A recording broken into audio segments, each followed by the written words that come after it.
Hello বন্ধুরা, আমি অঙ্কিতা। তোমাদের সবাইকে মোনাস ওয়ার্ল্ডে স্বাগত জানাই। তোমাদের যদি আমার ভিডিওগুলো ভালো লাগে তাহলে আমার ভিডিওগুলোতে লাইক করো, বন্ধুদের সাথে শেয়ার করো, কমেন্ট সেকশানে কমেন্ট করো আর চ্যানেলটাকে সাবস্ক্রাইব করতে ভুলো না। এখন যে রেসিপিটা বানাবো এটা একটা চিরাচরিত রেসিপি, যেটাকে আমি একটু অন্যভাবে করার চেষ্টা করেছি।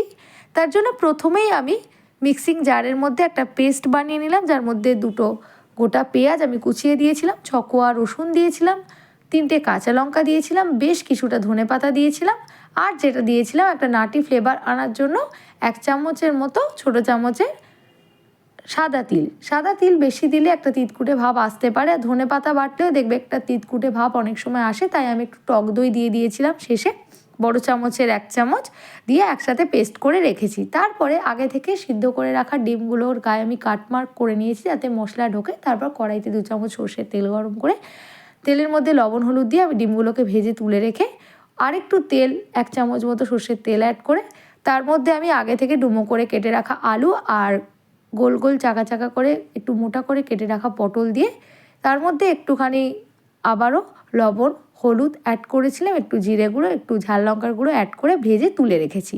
তারপর কড়াইতে আরও 1 চামচ সর্ষের তেল অ্যাড করেছি। আমি 1 চামচ করে দিচ্ছি যেহেতু আমি একসাথে অনেকটা দেবো না, সেই জন্য একটু গোটা জিরে, তেজপাতা, শুকনো লঙ্কা আর একটা এলাচ আমি থেতো করে দিয়েছি। আমার ভালো লাগে থেতো করে দেয়া এলাচের ফ্লেভারটা রান্নার মধ্যে। আর আগে থেকে করে রাখা পেস্টটা দিয়ে দিলাম, তার মধ্যে একটুখানি আমি আদার পেস্ট দিয়েছি, তোমরা চাইলে আদার পেস্টটা স্কিপও করতে পারো।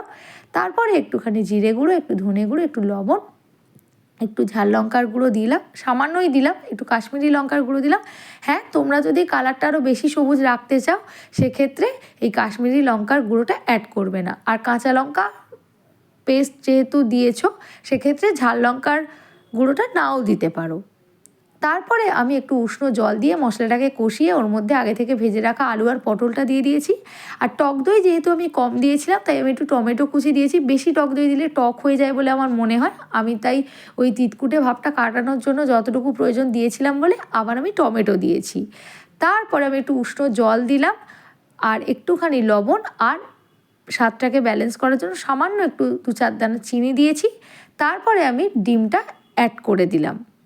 এবার হ্যাঁ, তোমরা চাইলে ঝোল নাও রাখতে পারো, গায়ে গায়েও করতে পারো যদি রুটির তরকারি হিসেবে খাও বা অন্য কিছুর সাথে। আমরা ভাত দিয়ে খাবো বলে আর আমার ঝোল একটু ভালো লাগে তাই ঝোল রেখেছিলাম। তারপর আমার বাড়িতে হোমমেড যে গরম মশলা বানিয়ে আমি রাখি সেটা দিলাম আর একটুখানি ঘি দিয়ে দিলাম।